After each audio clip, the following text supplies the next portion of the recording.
Hello friends, आज हम लोग एमएससी मैथ्स फर्स्ट सेम के कॉम्प्लेक्स एनालिसिस में यूनिट 3 है। तो आज इसमें हम लोग थ्योरम देखेंगे, वो है मैक्सिमम मॉड्यूलस प्रिंसिपल। तो सबसे पहले हम इस थ्योरम के स्टेटमेंट को देखते हैं। Let f z be analytic within and on a simple contour C. मतलब क्या है? तो एफजेड एनालिटिक है, किस पर है? सिंपल क्लोज्ड कंटूर सी पर है। Then the maximum value of fz occur on c। मतलब जो कोई मैक्सिमम वैल्यू है किसकी? fz की किस पर है? c पर है, but and not inside c। मतलब ये जो मैक्सिमम वैल्यू है fz की वो c पर है, बट वो c के अंदर नहीं है। Unless fz is a constant. मतलब कब तक? जब तक fz क्या है? कांस्टेंट है। इन अदर वर्ड्स, हम दूसरे शब्दों में कह सकते हैं if m is maximum value of fz। तो अब जो मैक्सिमम वैल्यू है fz की, हम उसे किससे डिनोट करते हैं? m से डिनोट कर लेते हैं। On and within c, मतलब किस पर है? ये c पर है। Then unless f is a constant, f क्या है? कांस्टेंट है। सॉरी, ये fz होगा। fz इज अ कांस्टेंट, तो हम कह सकते हैं कि मॉड fz क्या है? लेस देन है किससे? m से। फॉर एवरी पॉइंट z, किसके लिए? एवरी पॉइंट z के लिए, विथ इन c, जो कि c पे है। तो अब हमने ये थ्योरम देखी है, थ्योरम समझ चुके हैं, और हम देखेंगे प्रूफ को। कई बार ऐसा होता है कि हमें स्टेटमेंट लिखी नहीं आती है, तो हमें क्या, स्टेटमेंट और प्रूफ दोनों करना पड़ता है। तो स्टेटमेंट को भी हमने ध्यान से पढ़ना होगा, ताकि जब हम स्टेटमेंट को समझ जाएंगे तो हमें इसे प्रूफ करना इजी हो जाएगा। अगर हमें स्टेटमेंट समझ में आएगी तो हमें इसे इजी तरीके से प्रूफ कर पाएंगे। तो अब हमें स्टेटमेंट में दिया गया है एफजेड है, कोई मैक्सिमम वैल्यू है एफजेड, तो जो किस पर है? सी पर है, लेकिन क्या है? सी के अंदर नहीं है। मतलब वो हो सकता है सी की बाउंड्री पर हो, ना कि सी के अंदर हो। तो हमें क्या करना है? इसी को प्रूफ करना है, तो हम यहाँ पे से प्रूफ करेंगे। Since by hypothesis fz is analytic within and on a simple closed contour C and hence continuous within and on C। तो हमने जैसा कि देखा है कि fz क्या है? एनालिटिक है और कंटिन्यूअस है। किस पर है ये? कोई क्लोज्ड कंटूर C पर है, इस पे क्या है? वो एनालिटिक है और कंटिन्यूअस है। यहाँ पर हमारे ये डायग्राम दिया हुआ है, जिसकी हेल्प से हम इस थ्योरम को प्रूफ करेंगे। तो ये हमारा क्लोज्ड कंटूर C है, इसके अंदर हमने एक सर्कल बनाया हुआ है। ठीक, तो ये सर्कल है गामा। गामा को हम लोग ऐसे भी रिप्रेजेंट करते हैं, ऐसे और ऐसे भी रिप्रेजेंट करते हैं। तो ये क्या है? गामा है हमारा। तो ये गामा सर्कल है हमारा। ये गामा सर्कल हमने ए सेंट्रल से रख के बनाया है। फिर उसके बाद हमने दूसरा सर्कल बनाया है, ये क्या है? गामा डैश है। तो ये बनाया है, और ये हमारे आर्क है पी क्यू आर, और यहाँ पर कोई एक और पॉइंट है बी, और ये हमारा यहाँ पर क्या बनता है? ये थीटा। तो ये हमारा सेंट्रल है, ये आर्क है हमारा पी क्यू आर, और ये सर्कल गामा है, ये सर्कल डैश है। तो हम इस डायग्राम को आगे और अच्छे से डिस्क्राइब करेंगे। therefore it attains its maximum value m at some points within on c। मतलब हमें मैक्सिमम वैल्यू कोई m है, जैसा कि हमने अज्यूम किया था। मैक्सिमम वैल्यू fz को हमने किससे डिनोट किया था? m से किया था। तो मैक्सिमम वैल्यू a है, तो ये हमें किसी सम पॉइंट पर मिलेगी। तो ये पॉइंट किस पर है? c पर है। तो we wish to show that fz attains the value m at a point lying on the boundary of C and not inside C। तो हमें यहाँ पे क्या शो करना है कि ये जो fz है, तो ये fz की जो वैल्यू होती है, तो ये जो मैक्सिमम वैल्यू m है, ये हमें किसी पॉइंट पर मिलेगी। तो ये पॉइंट हमें कहाँ मिलेगा? C की बाउंड्री पर मिलेगा, ना कि C के इनसाइड मिलेगा। तो हमें यहाँ पर क्या करना है? यही शो करना है। तो ये जो हमारा डायग्राम है, तो हमें यहाँ पर ये शो करना है कि जो वैल्यू है हमें यहाँ क्या बाउंड्री पर मिलेगी? सी की बाउंड्री पर मिलेगी, ना कि इसके अंदर मिलेगी। तो हम यहाँ पर ये प्रूफ करेंगे। अब हम इसको प्रूफ करने के लिए सपोज करेंगे, इसे हम कॉन्ट्रडिक्शन से प्रूफ करेंगे। Suppose if possible this value is not attends on the boundary of C. हम लोग सपोज कर लेते हैं कि जो वैल्यू है हमें क्या बाउंड्री सी पर नहीं मिल रही है, but it attends a point z is equal to a within C. तो इससे हमें क्या एक पॉइंट मिलता है, वो कौन सा होता है, z is equal to a, एक पॉइंट हमें इस पर मिलता है जो किस पर है, c पर है। So that max mod f z is equal to mod f a is equal to m. Maximum value of f z की हमने किसके इक्वल मानी है, एम के इक्वल मानी, तो एफ की भी किसके इक्वल मानेंगे हम, एम के इक्वल मानेंगे। इसे दे देते हम लोग equation number 1। And mod f z less than और equal than to m for all z within C, मतलब ये सारे z पॉइंट है उसके लिए है, तो इसे दे देते हैं हम लोग इक्वेशन नंबर 2। अब हम यहाँ पर एक सर्कल डिस्क्राइब करेंगे। Let us describe a circle gamma within C with central at a. तो हम यहाँ पर एक सर्कल डिस्क्राइब करेंगे गामा, जैसे कि मैंने आपको डायग्राम में बताया था, और इसका सेंट्रल क्या है, ए है। ये हमारा डायग्राम है, यहाँ पर हमने ये सर्कल बनाया है, ये सर्कल गामा है और ये क्या है, इसका सेंट्रल ए है। Now F z is not constant, मतलब क्या, अब एफ जेड क्या है, कॉन्स्टेंट नहीं है, क्योंकि हम यहाँ पर कॉन्ट्रडिक्शन ले रहे हैं। F z is not constant and its continuity implies the existence of a point z is equal to b. मतलब यहाँ पर हम लोगों को एक और पॉइंट जो एग्जिस्ट करता है वो क्या मिलता है, वो मिलता है z इज इक्वल टू बी। इनसाइड किसके मिलता है, गामा के, मतलब जो गामा सर्कल होता है उसके इनसाइड पे हमको एक और पॉइंट मिलता है जो एग्जिस्ट करता है, वो क्या होता है, z इज इक्वल टू बी। तो सच दैट हो जाएगा हमारा mod f b less than to m. तो हम इसे कह सकते हैं let mod f b is equal to m minus epsilon. यहाँ पे एप्सिलॉन क्या है, epsilon less than to 0। Since mod f z is continuous at b, मतलब जो हमारा मॉड एफ जेड है वो क्या है, कंटिन्यूअस है किसी पॉइंट बी पर। For any arbitrary institution epsilon greater than to 0 and ये हो जाएगा हमारा del greater than to 0 such that. तो यहाँ पर हम लोग मॉड ले लेते हैं, तो ये हो जाएगा हमारा mod f z minus mod f b, mod close हो जाएगा यहाँ पे, less than to epsilon upon 2, ये हमें पता है, इसे ले लेते हैं हम लोग इक्वेशन नंबर 2। तो इससे हमें क्या पता चलता है कि मॉड z माइनस बी क्या होता है, लेस देन किसके होता है, डेल के होता है।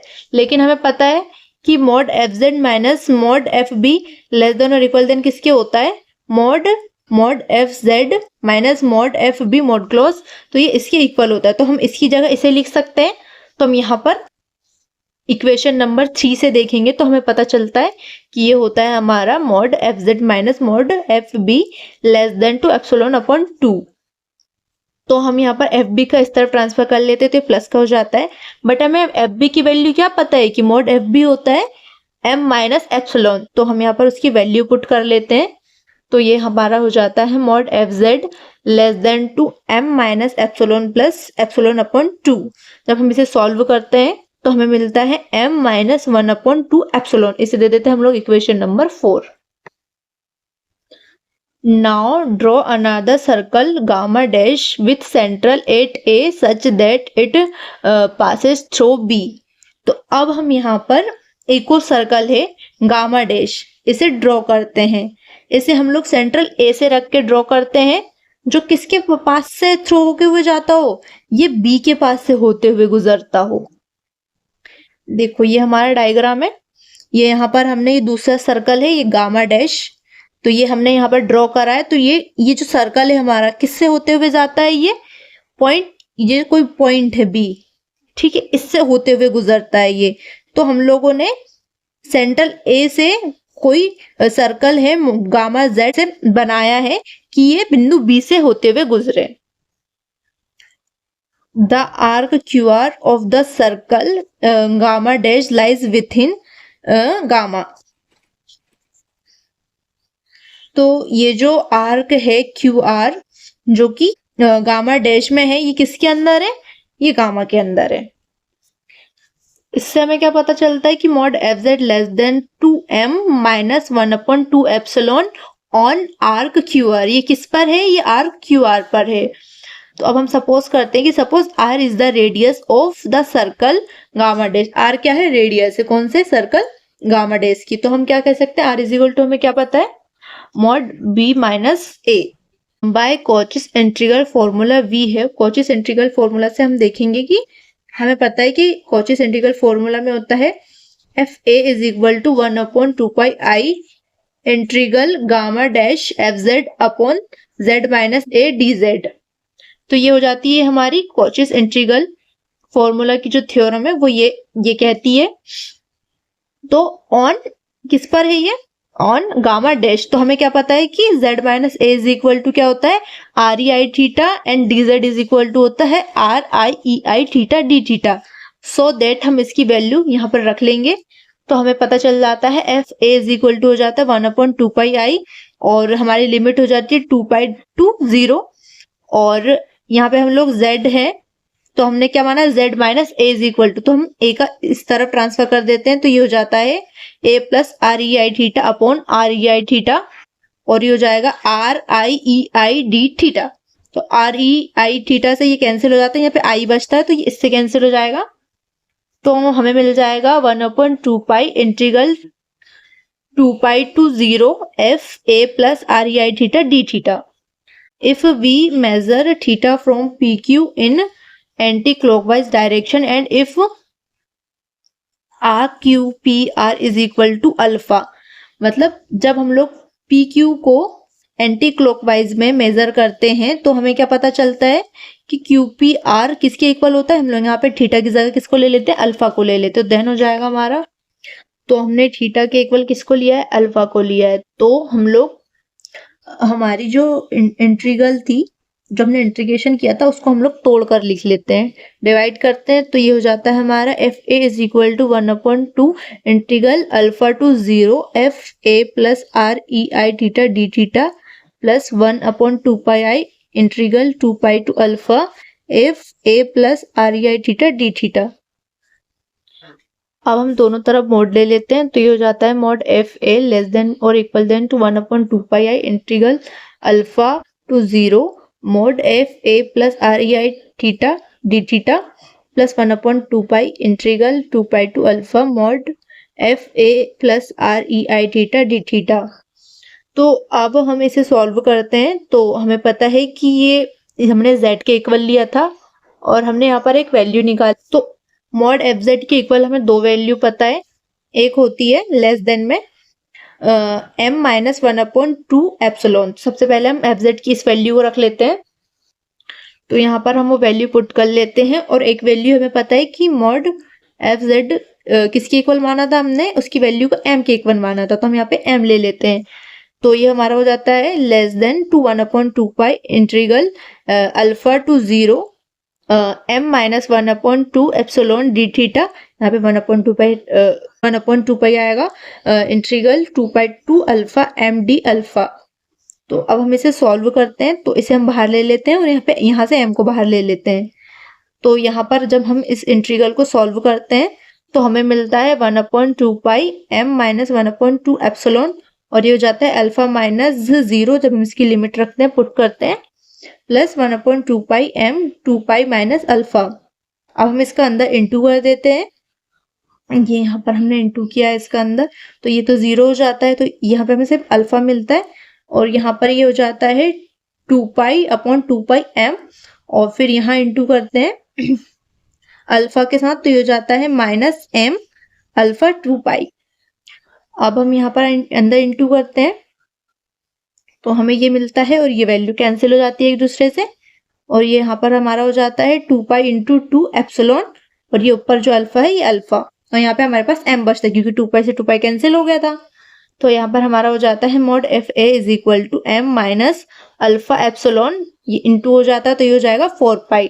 तो हमें क्या पता है कि m इज इक्वल टू होता है, हम कह सकते हैं कि m इज इक्वल टू, क्योंकि हमें पता है कि mod f a is equal to क्या होता है, m होता है। तो हम कह सकते हैं m is equal to mod f a less than to m minus alpha epsilon upon 4π। यहाँ पर क्या है, ये क्या है, कॉन्ट्रडिक्शन है। ये जो है ये कॉन्ट्रडिक्शन है कि हमने जो सपोज किया था वो क्या है, रॉन्ग है। तो हमने क्या सपोज किया था, हमने सपोज किया था कि जो वैल्यू है वो क्या है, हमें बाउंड्री सी पर नहीं मिल रही है, जो कि कॉन्ट्राडिक्ट हो चुकी है। तो हम कह सकते हैं कि constantly mod f z can not reach its maximum value at any point within C and so must attend it maximum value on C. मतलब जो एफ जेड है उसकी मैक्सिमम वैल्यू हमें उसकी बाउंड्री सी पर मिलेगी, ना कि सी के अंदर मिलेगी।